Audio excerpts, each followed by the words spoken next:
forevermore. Added to you, Lord. Be all the glory. Added to you, Lord. Be all the honor. You, Lord. Be all the glory. And adoration forevermore. Ẹ ṣé ibi tẹ́ ti bẹ̀rẹ̀. Ẹ ṣé ibi tẹ́ bá dé. ayérayé ni ọ́ o. Àdúpẹ́ o Jésù. Ibi tẹ́ mú wa. Amen. Amen. Let's clap for Jesus Christ. He shall be well with us in Jesus' name. Amen. A fi ọpẹ́ fún Olúwa nítorí tí ó ṣeun. We bless the name of God who has given us the privilege to be amongst the living today. Many are better than us, but they are no more. Many can pray more than us, but they never receive the grace. We are not mocking them, but we are blessing the name of God. In every situation you are in this life, learn how to give God's glory to God. Learn how to appreciate Him. Learn how to thank Him. That position you have, some people want to be in that same position, but they are unable to be there. But it is God's love that has kept you up to this moment. If not God that stood by Israel, Israel would have been forgotten. But bless the name of God. Let's begin to appreciate God. Because you preserved my life, you gave me the grace to be among the living. I bless you for what you have been doing. I bless you for your love. I thank you for your kindness. I appreciate you, sir. Daddy, we bless your name. Daddy, I thank you. Daddy, I thank you. Daddy, I thank you. Daddy, I thank you. Daddy, I thank you. Daddy, I thank you. Daddy, I thank you. Daddy, I thank you. Daddy, I thank you. Daddy, I thank you.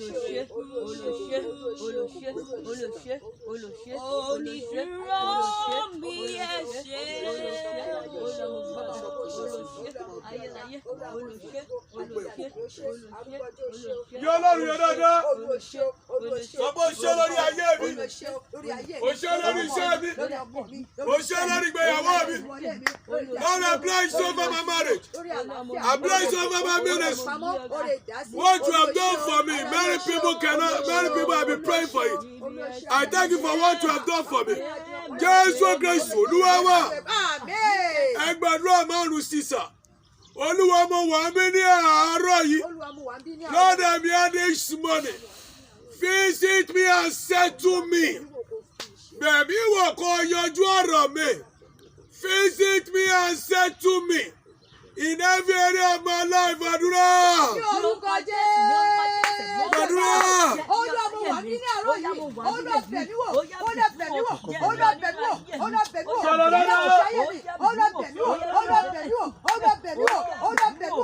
Ṣàtúnṣe ayé mi. Olúwa bẹ̀mí wò. Olúwa bẹ̀mí wò. Mo wà mí ní àárọ̀ yìí. Ní orúkọ Jésù. Olúwa bẹ̀mí wò. Olúwa bẹ̀mí wò. Ṣàtúnṣe ayé mi. Olúwa bẹ̀mí wò. Olúwa bẹ̀mí wò. Lórí iṣẹ́ mi. Bẹ̀mí wò. Lórí ajé mi. Bẹ̀mí wò. Lórí àwọn ọmọ mi. Bẹ̀mí wò. Lórí ìgbéyàwó mi. Bẹ̀mí wò. Lórí àti àtimú. Bẹ̀mí wò. Lórí àti dìde mi. Olúwa bẹ̀mí wò. Lórí ajé mi. Olúwa bẹ̀mí wò. Lórí àti àtimú. Olúwa bẹ̀mí wò. Lórí àwọn ọmọ mi. Olúwa bẹ̀mí wò. Lórí iṣẹ́ mi. Olúwa bẹ̀mí wò. Ní Jésù. Ẹ pariwo mẹ́tìrì tó kù. Olúwa láàárọ̀ yìí. Olúwa ní àárọ̀ yìí. Fi òpin sí ogun adójútì nínú ayé mi. Put an end to every battle that puts one to shame. Oyè àdúrà. Orúkọ Jésù. Ẹ̀mí mọ́. Olúwa wà mí ní àárọ̀ yìí o. Olúwa fòpin sí ogun adójútì ní lórí ọmọ. Olúwa fòpin sí ogun adójútì ní lórí iṣẹ́ mi. Olúwa fòpin sí lórí ìgbéyàwó mi. Ogun adójútì ní. Olúwa fòpin sí lórí àti àtìmú. Olúwa adójútì ní. Olúwa fòpin sí lórí ìgbéyàwó mi. Ogun adójútì ní. Olúwa fòpin sí lórí ayé mi. Ogun adójútì ní. Olúwa fòpin sí. Jésù Kristi Olúwa wa. Every power spirit in charge of shame in your life has been destroyed. Amen. Olúwa bá ṣẹ́gun kò ṣeé ṣe. Help me to Lord, destroy the power and the spirit of impossibility. Ó fẹ́ bímọ kò ṣeé ṣe. Ó fẹ́ lọ lóyìnbó kò ṣeé ṣe. Ó fẹ́ kọ́lé kò ṣeé ṣe. He want to travel out, it's not possible. He want to conceive for her husband, it's not possible. He want to get promotion, it's not possible. Every power and spirit of impossibility, Lord, destroy it this morning. Ogun kò ṣeé ṣe nú ayé mi àti pè mí. Ó yá àdúrà.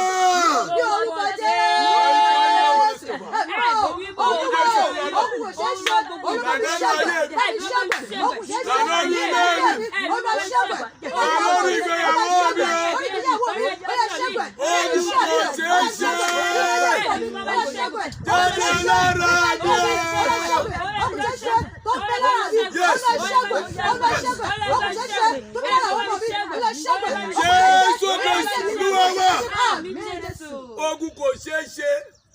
Adema process is traveling and it's not be possible.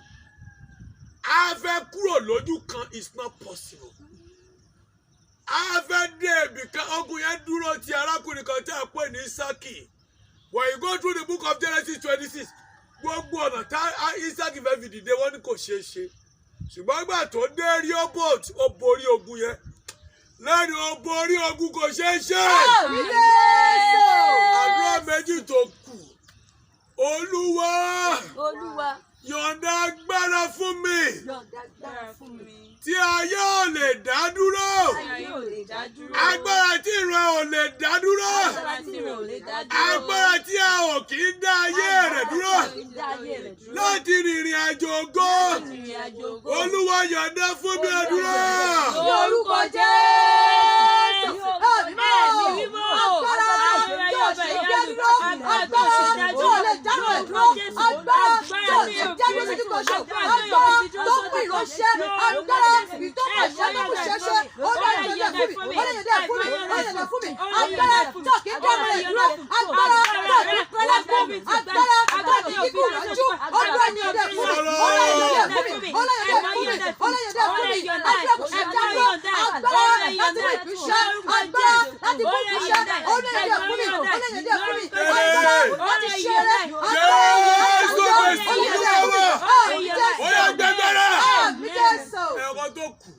Olúwa ràn mí lọ́wọ́ láti mú ìfẹ́ rẹ ṣẹ. Olúwa ràn mí lọ́wọ́ láti mú ìfẹ́ rẹ ṣẹ. Ògo májò yà mí kúrò ní ìfẹ́ rẹ. Do not allow anything to separate me for your love. Oyè ẹgbẹ́ náà lè máa sọ. Lórúkọ Jésù. Olúwa ràn mí lọ́wọ́ láti mú ìfẹ́ rẹ ṣẹ. Olúwa ràn mí lọ́wọ́ láti mú ìfẹ́ rẹ ṣẹ. Olúwa ràn mí lọ́wọ́. Ayé ràn mí lọ́wọ́ láti mú ìfẹ́ ṣẹ. Ọmọ òwúrọ̀ ìlú kò níwájú mi. Ọmọ òwúrọ̀ ìjẹ̀dúrà níwájú mi. Olúwa ràn mí lọ́wọ́ láti mú ìfẹ́ rẹ ṣẹ. Olúwa ràn mí lọ́wọ́ láti mú ìfẹ́ rẹ ṣẹ. Lórúkọ Jésù. Olúwa wá. Orúkọ Jésù. Àmín. Ọlọ́run pé àpọ́sẹ̀ bọ̀lá lọ́wọ́. Ìwọ ló pọ̀ ìṣe ibi tá a wà yìí. A ò dẹ̀ mú pé àwọn afẹ́ convert ẹ̀ sí personal use. And we give it back to you for your use. Ó jẹ́ ẹjẹ́ pé a ò tí ì ṣe ní ọ̀ṣọ́. Ṣùgbọ́n àfi that is the physical beautification. But àwọn wo ìtọ̀sọ́ the spiritual beautification tó wà níbí.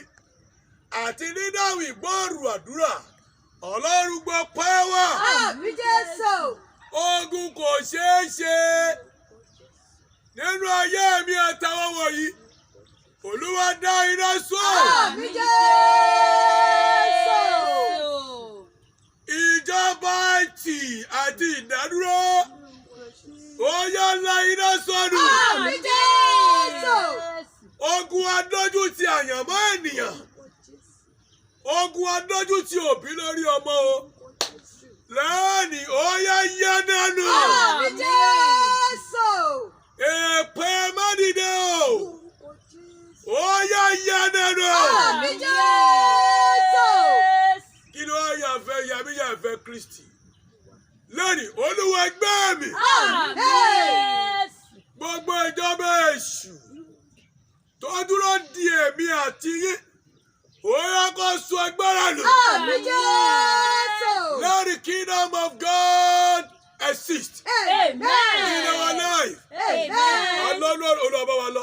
Amen. Jésù Kristi olúwa wa. Amen. Amen. Amen. Yóò dára fún wa lórúkọ Jésù.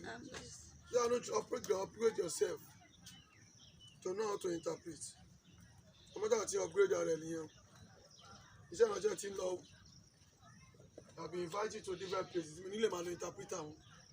Tí máa lè lo interpreter tí mo mọ̀ mi nílé fẹ́ lo títà. So upgrade yourself o. I be telling everybody.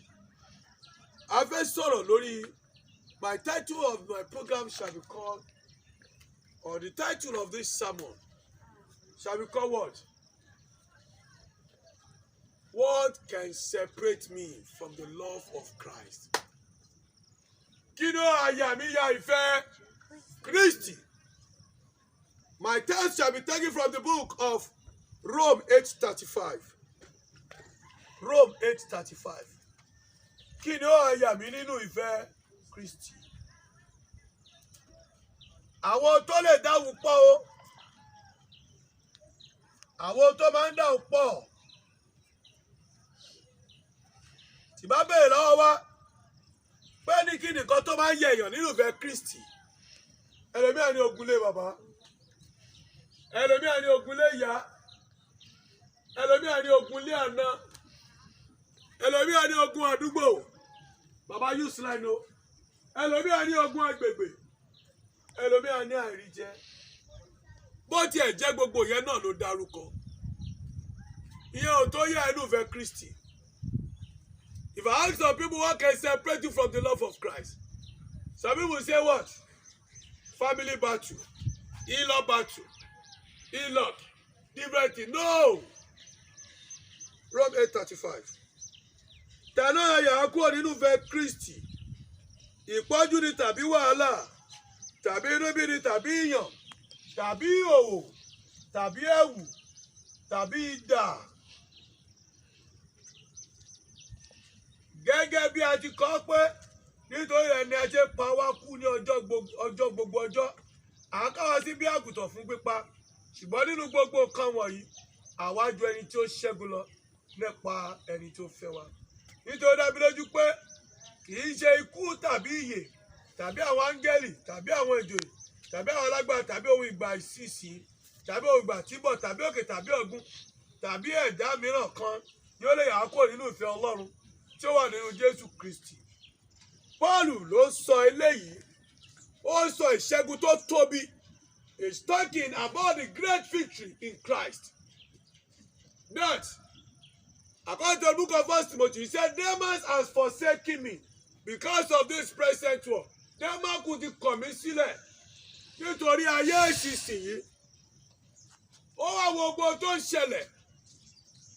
Wọ́n na Paul ní 39 times. Ẹ̀mẹ́ta ló gbà á. Ṣùgbọ́n a na Jésù ní ẹ̀kan o. Tẹ̀bádà rí ẹgbà tí àwọn ará Róòmù fi máa ń ná wọn gbá yẹn. Ẹgbà burúkú ni. Tẹ̀bá gbogbo ara ẹ̀ àpá ní. Kí ni ó lè yẹ èmi àti ẹ nínú ìfẹ́ Kristi? Ìṣẹ́gun kan wà tó ti wà nínú Jésù. Iye àwọn tó bá dẹ̀ ní Jésù ló ní ìṣẹ́gun yìí. Ìfaradà kan wà nínú Jésù, perseverance. Àwọn tó bá ní Jésù ló ní ìṣẹ́gun lórí àwọn nǹkan wọ̀nyí. Ọ̀pọ̀lọpọ̀ lẹ́ni ti kúrò nínú ìfẹ́ Olódùmarè.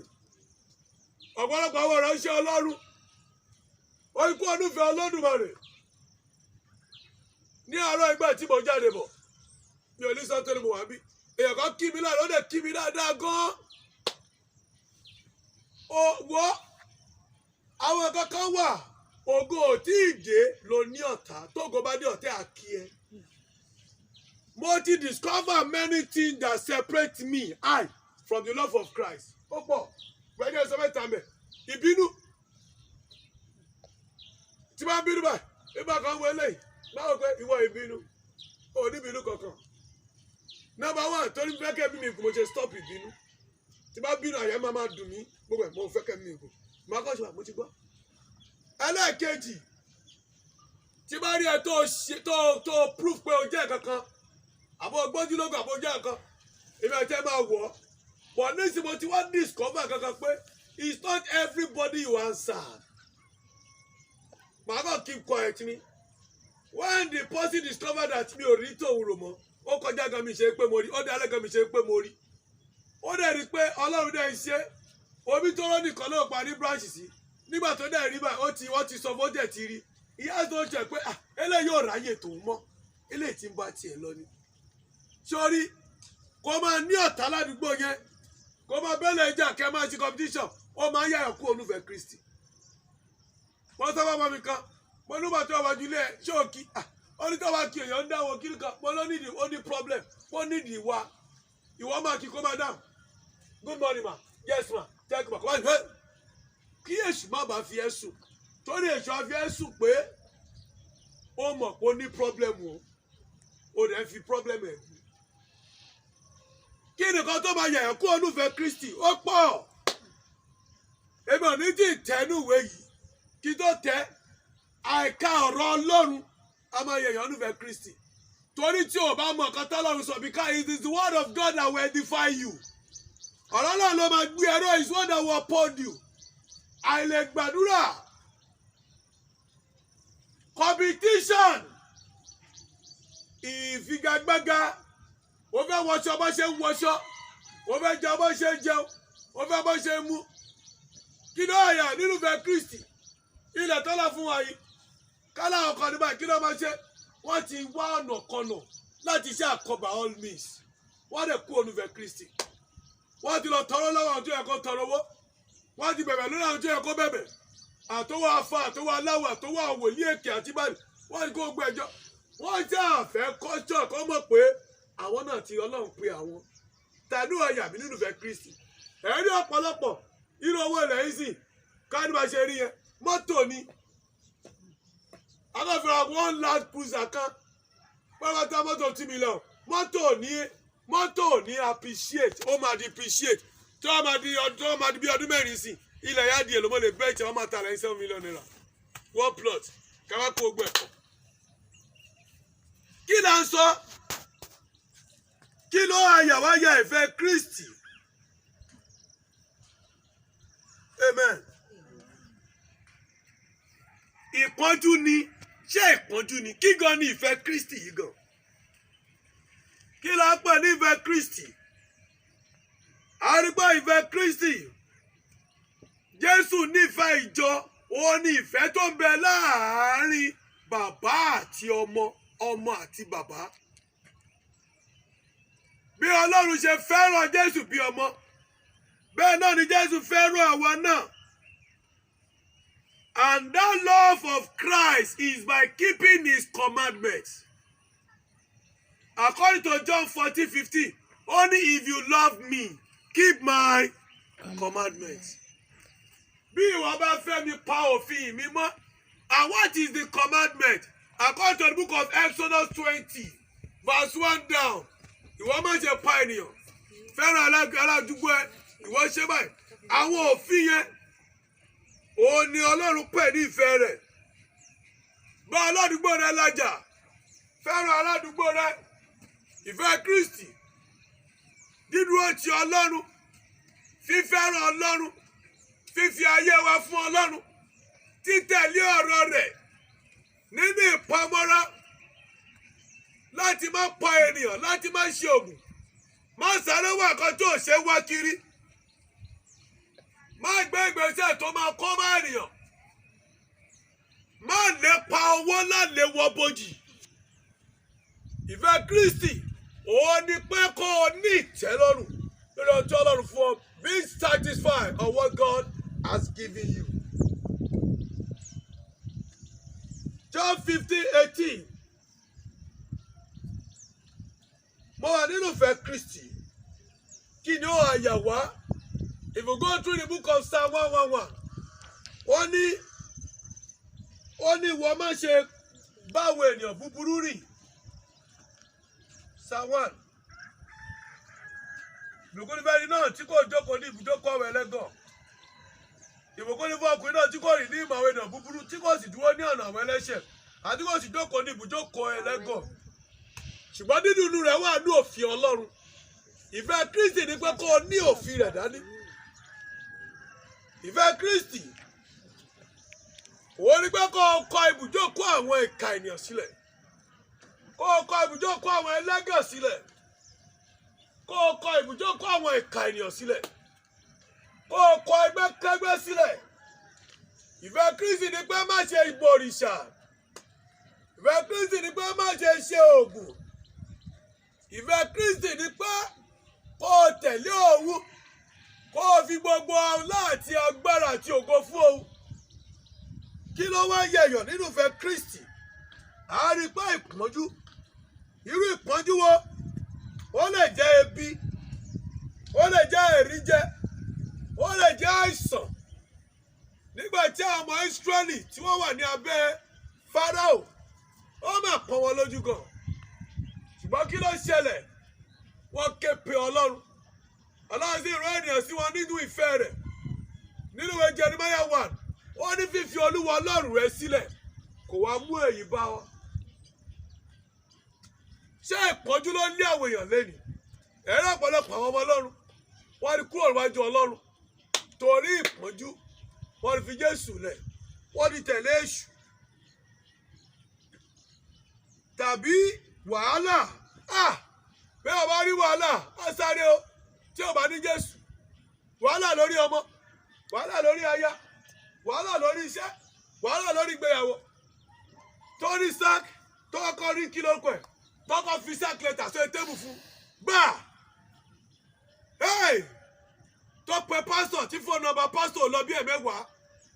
Tó pe àwọn prayer tí pro kí ni wọ́n lọ. Ásá lọ bọ́ọ̀dù ẹ̀kọ́ lọ fi sá ní gbọ́ kí ló ṣẹlẹ̀. Wọ́n ní ìwọ ló já sí. Ó jẹ́ connect ẹ̀ mọ́ wúmà kan. Ó jẹ́ connect ẹ̀ mọ́ màmá kan.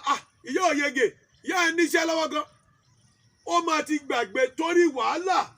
Á dẹ̀ kúrò nínú ìfẹ́ Ọlọ́run. Màmá dáadé fọ orí balẹ̀ kó fọkàn balẹ̀ ogun ayé ẹ̀ ti ṣẹ́. Ó bá ló máa rà wárélé. Kó tó mọ̀ nǹkan tó ṣẹlẹ̀ ó ti bọ́ sínú ìfẹ́ èṣù. Àṣẹwọ́sẹ̀ mọ́ lẹ́yìn kó fi ọmọ ẹ̀ ṣe nǹkan. A ò ní bọ́ sínú wàhálà. Kí ni àyàmíyà ìfẹ́ Kristi inú ni bí ni? Nínú church, ibi tí inú ni bí ní wọ́n sì jù. Tí ẹ bá gbẹ̀mí máa sọ̀rọ̀, church ló wá jù. I'm telling you. Lẹ́yìn church, ó ní àdúgbò. Irọ́, church ló wà. Lẹ́yìn church ní family house ènìyàn. Ilé bàbá ènìyàn. Ará ilé ẹni ni ọ̀tá ẹni. Nígbà tí Joseph bẹ̀rẹ̀ ìrìn àjò ogun ẹ̀, níbo níbi inú níbi ní ti dìde, inú ilé bàbá ẹ̀. Nígbà tí Paul apostoli bẹ̀rẹ̀ iṣẹ́ ìránṣẹ́, ibo lógún ti dìde, ó gbọ́ àwọn ènìyàn mímọ́ ni. Wọ́n máa dìde, wọ́n wá dìde inú níbi ní, òun ló mọ orí kọjù, ìwọ́sùn ẹ̀ ti lágbára jù, rántí gba COVID 2019 yẹn, ní 2020 tí mo bẹ̀rẹ̀ sí bẹ̀rẹ̀ online program. Kí tó stop. Àwọn ìránṣẹ́ ọlọ́wọ́ adé máa pè mí lórí fóònù. Wọ́n ní ẹnu mi ti mú jù. Wọ́n ní mo ṣépè fún àwọn pásítọ̀. Wọ́n ní mo ṣépè fún èmi ṣépè fún àwọn pásítọ̀. Àwọn pásítọ̀ mo ṣépè fún. Àwọn pásítọ̀ tí mo ṣépè fún ni pé ẹ̀yin tẹ́ ẹ di àwọn ọmọ ọlọ́mọ wọn lẹ̀ kò ní dáa fún yín. Ẹ̀yin pásítọ̀ tẹ́ ẹ ṣe fọwọ́ náà ẹ̀ ní ṣóyire. Wọ́n ní in fact woman kan wá bá mi. Ó ní àwọn ọkọ àwọn òwò mímọ́. Pásítọ̀ dẹ̀ lọ́kàn níwájú Ọlọ́run pẹ̀ pósẹ̀ bọ́lá. Mo fi Ọlọ́run bàbá láṣẹ lẹ́rìí mi. Ó ní ọkọ wọn láwọn ò ní wo program mi mọ́. Mo ní kí ló dé? Ó ní mo ti máa ń ṣépè fún àwọn pásítọ̀ jù. Mo ní ṣáwo lọ́kọ ẹni. Ó ní kò ṣàwò. Ó ní platform yìí àwọn máa ń gbádùn ẹ̀. Pé wọ́n máa ṣépè fún àwọn kìíní. Mo ti mọ̀ lè ṣépè fún àwọn politician. Ó ní no. Ta ló yà nínú ìfẹ́ Kristi? Ní school ẹ̀ wọ́n lè dìde ikú sí ẹ. Níbi iṣẹ́ tó wà, wọ́n lè dìde nínú ibi iṣẹ́ àwọn ẹ̀dẹ̀ náà máa jẹ́ ìṣẹ́ kúrò bẹ́ẹ̀. Má bá wọn fa wàhálà. Àwa ju aṣẹ́gun lọ. Tàbí ìyàn, ebi, ìyàn. Àbáwá ti kúrò nífẹ̀ẹ́ Kristi báyìí lórílẹ̀-èdè Nàìjíríà yó. Ẹ wo, wọ́n ní máa ta sáwọn pásítọ̀. Ọ̀pọ̀lọpọ̀ ọ̀rọ̀ torí ebi báyìí. Torí àti ìrànlẹ̀ church. Mo ní bàbá kan ní ọdún kan. Bàbá yẹn, ó ní kò sọ ẹni tó ò ti lè gbọ́wọ́ lálẹ̀. Ó ní ò máa yà sí mọ́. Àwọn bẹ̀rẹ̀ á ní látọwọ́ àwọn káwọn lọ gbà wọ́n á gbọ̀ wọ́n yà sí mọ́. Kò bá jọ owó ẹ̀jẹ̀. It's tasty. Ó jà fẹ́ nìde dandandandan. Ẹgbọ́n mà kò ní pa fi gbéraga o. Ó ti kọ́ church òní táìlì tó sí church ẹ̀ o. Lórí wọ́n plot náà kọ́ láti gbogbo ẹ̀ sí o. ṣùgbọ́n ẹni tí ò lè ṣe fọwọ́ náà kí ni ewé lélẹ̀ ṣẹlẹ̀ yóò ti jù lọ báyìí kí ló lè yà ẹ̀yà ìfẹ́ Kristi owó lẹ́lòmí máa lé á dẹ̀ lé owó kọjá Jésù ẹ wo ọmọ tó pa ọ̀gá ẹ̀ yẹn owó ló kọ̀ sí ẹ ebi ìyàwó lẹ́mi tó bá rí ebi original ebi ẹ wo àwọn ilé ẹgbẹgbẹ àwọn ọkùnrin ilé ẹgbẹ ọdẹ máa bá sùn ọdẹ máa gbọ́ ọdẹ máa fi bọkọ dáadáa ó pọ̀ tí mo mọ̀ dáadáa ebi tí ọkùnrin mi bá rí ebi kò ní mọ̀gbà tó máa lọ jí nǹkan oní nǹkan ẹni pásítọ̀ tó máa ní ṣúlẹ̀ àkàbà ní kàtúbìdà mo gbọ́ ní etí mi èèyàn mẹ́jọ wà bí ọlọ́run kẹ empty account yìí tó ló fẹ́ sanwó skul ọmọ ni ó fẹ́ jẹ tọ́kí ó fẹ́ jẹ jọ wọ́n ní bàbá kan tí mo tún bá ṣiṣẹ́ bàbá ẹ̀ wọ́n fẹ́ jẹ tọ́kí tó fẹ́ jẹ ọgbẹ̀ báyìí á bá ní kí n tẹ fóònù á ní kí n pẹ́ nọ́bẹ̀ ni ẹ̀ á ní ẹ̀ ló mo rí ikú ọmọ níwájú ẹ ìṣòro ọjọ́ mẹ́ta ló gbọ́dọ̀ ṣe ọmọ ẹ máa kú dànù bàbá ẹ dájú wọ́n bí ẹ̀dá kọ́ ọ má wá bàbá tó bá ti ń bọ̀ máa kówó ní 24 jọ fún ẹ a máa fún ọ ní 4,000 naira 4 times 24 èlò nìyẹn almost 70,000 èmi ò tí mọ etí máa gbà lọ́wọ́ ẹ ọjọ́ mẹ́ta ni àwọn ọmọ àkọ́tọ́ máa ó lè ní kó o náà máa rí wá sí èsì náà ní nínú sí èsì ni á ṣe àdẹ́rùbọ̀ ẹ tó bá tí wọ́n di ọ̀rọ̀ ni wọ́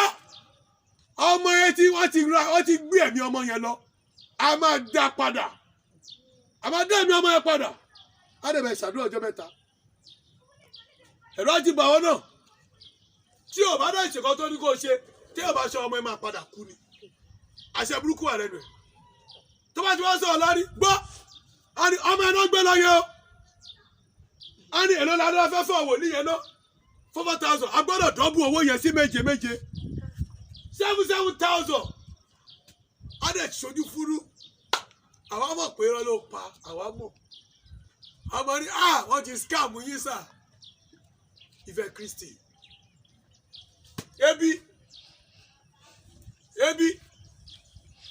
ebi ló mú kó lọ join ní Curtis ọ̀gá akọrin church ọ̀gá akọrin ebi ló mú kó lọ join ní àwọn àwọn náà ní sùúrù mọ́ báyìí wọ́n fẹ́ popular wọ́n dẹ̀ kú olùfẹ́ Kristi bẹ́ẹ̀ ni ọmọ mi kan akọrin ní church wọ́n ní kí n jọ kí bọ́ gbàdúrà kí Davido àbí Wizkid kó sáìnì òun wọ́n ní Davido àti Wizkid kó sáìnì ẹ̀ tó bá ti sáìnì ẹ̀ ó ṣe ọmọ ọlọ́run mọ́ ó ní ẹ̀sà tí bá ti dìde máa fún yín tight èmi ò nílẹ̀ gbàdúrà fún yẹn jẹ́ bẹ́ẹ̀ wá àwọn èèyàn gidi lọ wọ́n ní ìyẹn ò rí bẹ́ẹ̀ kí ló àyà mi nínú ìfẹ́ Kristi yóò àìláṣọ aṣọ sọ́ọ̀lì kan lánàá abijẹta adata ìdí àná abijẹta princess ọjọ́ Friday aṣọ sọ́ọ̀lì kan àti adéjáde àwọn sọ sítórì pé nígbà kan báyìí píṣẹ wà nílé mo ní súùtù kan súùtù yẹn ti padà síbi tó ti wá tipẹ́tipẹ́ tí bá fi súùtù yẹn ṣépè fún yàn ó máa mú ènìyàn súùtù yẹn ti wá di kòrá mo dẹ̀ máa wọ lọ church nígbà tó dé level kan mo wà nínú ìjọ kan ní ẹlẹ́ṣin bàtà mọ́là ọlọ́run ìpàpọ́sẹ̀ bọ́lá ni máa ń wọ̀ lọ church ìgbà tí ó bá sí bàtà mo dẹ̀ ní bàtà mọ́là tí máa fi ṣiṣẹ́ site màá wá pọ́lìṣì ẹ̀ ọlọ́run á ràn mí lọ́wọ́ gbà ẹ́ tẹ́ bá wọ ọdún yẹn làwọn èèyàn wọ bàtà mọ́là ẹ̀ gan mo sọ ọ́ dà pé 2016 tí àwọn èèyàn wọ ọgọ́ gbà yẹn ó ní máa wọ lọ church bàbá tó ní ìjọ yẹn mò ń sọ́gbà yìí á dẹ̀ tún máa fi mí ṣe ẹ̀yẹ gbogbo ìjọ á dẹ̀ kúrò ṣọ́ọ̀ṣì ní aago kan méjì ìmá kúrò ṣọ́ọ̀ṣì sí ìṣèmi àti àwọn mi ìyàwó mi tó ń rọ̀bọ̀ tẹ́lẹ̀ ṣe ló dàbí igi mi ò dẹ̀ gbọ́ lọ́wọ́ mọ́mí ìyàwó mi àti gbogbo wọn fún lọ́mì ìrìgbà yán yá mi hèhè ìwọ ọmọ ìkárù káṣí á sọ gbèrè kò kàn mí ṣé wọ́n mọ́mí ẹ sọ pé ó ṣọ́ọ̀dà rẹ ó ti ń di ọ̀rọ̀ bọ̀ ogun yẹn pọ̀ ẹsẹ̀ la fi máa ń rìn ọmọ iṣẹ́ wo ẹni tí mo ń wò ẹsẹ̀ máa fi rìn nínú chọ́ọ̀chì tí mo wà lẹ́lẹ́chí yẹn dé ọ̀ṣọ́ta mẹ́rin lójoojúmọ́ ni ẹ Sunday mo ti dé chọ́ọ̀chì lágo 7 màá kó chọ́ọ̀chì lágo 5 tá a bá parí program á sọ fún yàn pé kí la fẹ́ lọ jẹ báyìí à ní nǹkan tá a fẹ́ jẹ amúgà ìdẹ́lẹ́fù kan ojú dùn mí ìyá mi ò lè mu gàrí mọ́ ó ní ṣé gàrí náà la máa mu tọ́lọ̀ máa dá lò ìgbéraga kọ́ kí n fẹ́ jẹ tí mi ò ní ìdí kò sí ìkan tó fẹ́ jẹ tọ́lọ̀ fún mi báyìí lórí ilẹ̀ yìí náà táàbí bá dé a máa kọ́ bíbí adẹ̀dúró iṣẹ́ bíríkìlà ìyá mi àtúntẹ̀ ìmìlọ site akọ̀rọ̀ bá máa ṣe bíríkìlà site ọlọ́run á máa bá mi kó block ṣe bó sọ gbẹ̀ mo ra bàtà kọ́ fún bàtà ẹ̀ fine gan ó wọ́n gan mo ra fún bẹ́ẹ̀ díẹ̀ site ni bàtà ẹ̀ já sí site nínú sákà ẹ̀ báyìí ìgbà mo lè rẹ́ ilé 3 bedroom flat tó gùn màá rẹ lọ́jọ́ mẹ́ ìyá ọjà lò rẹ́ lè mo dẹ̀ tún máa dúró sí church màá tún minister màá tún ṣe ogbó ẹ̀ nígbà tí mo bá bẹ̀rẹ̀ iṣẹ́ ìránṣẹ́ mi ò tí ì ju ọdún méjì lọ ọlọ́dẹ ti design connect máwọn èèyàn làwọn abẹ́kọ̀ọ́ bẹ̀rẹ̀ sí pè mí lórí fóònù ẹ̀ ló jẹ́ amú ẹ̀rìn ìkọ́ gbọ́dọ̀ ní wọ́n ní bàbá dárúkọ lórí láìmọ̀ ìfẹ́ bá dárúkọ wọ́n ní bàbá dárúkọ wọn mọ́ tó lọ́ọ́ ti lè ronúpọ̀ àdá gbogbo àwọn ọmọ mi máa fi gbogbo wọn bẹ̀ ìka tún pè mí ọmọ yìí mo láìkí iṣẹ́ ìránṣẹ́ ó yẹ ká mú ẹ mọ àwọn àgbà ọmọ tí fẹ́ mọ̀ mo ti mọ bàbá ẹ̀ṣká mo mọ David Ọládẹ̀jọ mo mọ bàbá Michael Ojú ọlá gbogbo ọlọ́gbọ́n ọlẹ́mi àgbà wọn ló tún kù tí ó ní bàbá tó mú mi lọ mo mọ bàbá Lọlá mi ò gbọ́njú bá wọn mo mọ bàbá Jídé mo gbọ́njú bá bàbá Jídé bàbá Àbíyè mo gbọ́njú bá wọn mi ò mọ ọlọ́jírí bàbá Bádàrẹ ọbí ọmọ mo ṣe jẹ́ sí wọn mọ́nà ìfẹ́jẹ̀ ìgbà chọ́ọ̀chì yẹn náà bí wá sí àgbà ìyàwó ló tún fẹ́ mú mi mọ̀ bàbá kan tó wá pọ̀ mí lọ́yọ̀ kan ó ní kí n máa bọ̀ ọ́ bí kan bẹ̀ yẹn ó ní bẹ̀rẹ̀ mo ní bo ní ṣọ́ọ̀ṣì ó ní màá ti débẹ̀ outprot báyìí mo ní báwo ní ṣọ́ọ̀ṣì ẹ̀yẹn ó ní no tí wọ́n kọ́ báyìí pẹ̀lú kí mo ní bàbá yà wèrè èmi ti fi blọ́ọ̀kù kọ́ ṣọ́ọ̀ṣì tèmi àwọn ọ̀dọ́ olójúkòkò náà pè mí tani wàá yà wá yà ìfẹ́ Kristi ìgbà ebi pọ̀ nígbà táwọn kọ́ bẹ̀rẹ̀ iṣẹ́ lọ́jẹ́ ebi yẹn ti pọ̀ jù bẹ́ẹ̀ lẹ́yìn kọ́kọ́ fẹ́ 400,000 wá fún mi àlájà ẹ̀ mọ́ ní kí n má gbà á mo lọ bá yọ mi lọ mú ní màmá yìí ní kí n fà yọ mi ní ẹgbàá kẹ́ ẹ sọ ògùn ọjọ́ ọ̀la nù ṣé 500,000 ló fẹ́ ra lélẹ̀ ilẹ̀ almost 5 million 6 million ṣé 500,000 ló fẹ́ ra káàdì mo gba 500,000 lọ́jọ́ ilẹ̀ yóò ní jáde